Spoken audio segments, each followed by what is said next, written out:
lesson I had to learn the hard way was the people who scared me the most in business were usually the ones who knew the least. Picture this. You're sitting in a conference room, big mahogany table, the kind where you can see your reflection in the polish. There's this guy at the head of the table.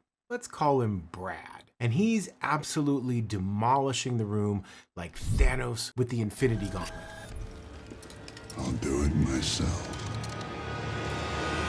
This is elementary stuff, people. I could have solved this in my sleep. Why are we even discussing options when the answer is obvious? Everyone's nodding, taking notes. The junior employees are practically shrinking into their chairs like Ant-Man hitting the red button. Meanwhile, there's this woman in the corner, barely said 3 words the entire meeting. When Brad asks her opinion, she says something like, "I'd need to review the data more carefully before making that call." Brad smirks. "Analysis paralysis. That's why decisive leaders make the tough calls." Here's what happened next. 3 months later, Brad's obvious solution cost the company $2 million. The quiet woman in the corner, she got promoted to head of strategy. I know what you're thinking. This is just about loud people being wrong. Confidence equals competence sometimes. Maybe Brad just had bad luck. No, this is about something way more dangerous. See, Brad wasn't lying. He genuinely believed he was the smartest person in that room. And that belief, that's exactly what made him the most dangerous. It's like Luke Skywalker's journey backwards. Remember Luke on Dagobah?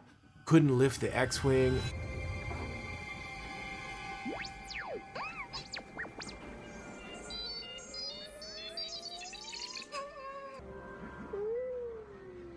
"I don't believe it," he says. Yoda hits him with, "That is why you fail." But imagine if Luke had read one book about the Force and suddenly thought he was Yoda. That's Brad. That's everyone after a weekend cryptocurrency course thinking that they're now the Wolf of Wall Street.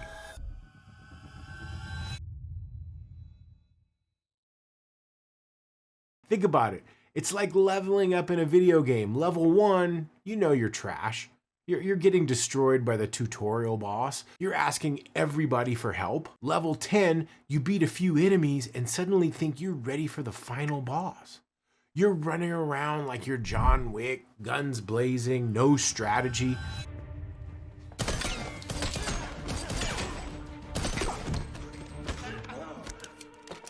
Level 100, you realize the game is infinitely complex. You're studying frame data. You're watching Korean players on YouTube at 2 a.m. Brad's stuck at level 10, walking into every meeting like he's Iron Man in the cave. "I built this in a cave with a box of scraps." Except he didn't build anything. He watched someone else build it on LinkedIn Learning. Here's the pattern that'll blow your mind. It's like driving Mario Kart versus Formula 1. In Mario Kart, after 3 races, you think you're racing like pretty good.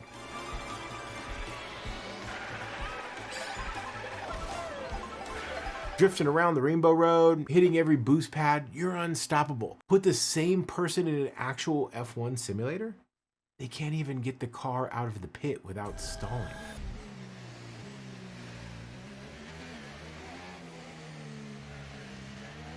See, the real experts, the Lewis Hamiltons of any field, they're the ones saying the conditions are tricky today. We need to analyze tire degradation. Well, let me consult with my team. Meanwhile, Brad's here after one PowerPoint tutorial thinking he's the Michael Jordan of presentations. I took it personally energy, but without any of the rings to back it up. You want to know how to spot the real deal? It's like spotting the difference between Thor in the first movie versus Thor in Endgame. First movie, Thor, "I am mighty, I need no one, I am the god of thunder." Endgame, Thor, "I'm not sure I'm ready, maybe someone else should do this." Drifting left. Which Thor actually knew what he was capable of? Listen for the pauses, the uncertainty, the questions they ask before giving answers.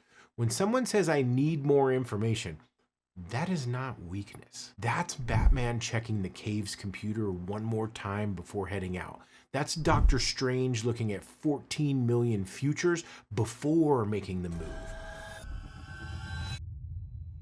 The person guaranteeing success after a 2-hour YouTube certification, that's season 1 Jaime Lannister thinking he can beat anyone without his sword hand. Next time you're absolutely certain about something you learned recently, stop. Ask yourself, am I Brad right now? Am I Luke thinking I'm a Jedi after moving one rock? Am I that guy from the gym who watched one video on the internet and is now coaching everybody's form? Because the moment you think you've got it all figured out, that's exactly when you're the most dangerous person in the room. This is the Dunning-Kruger effect. The scariest person isn't Darth Vader with decades of training. It's the Padawan who just got his first lightsaber and thinks he's ready to take on the Empire.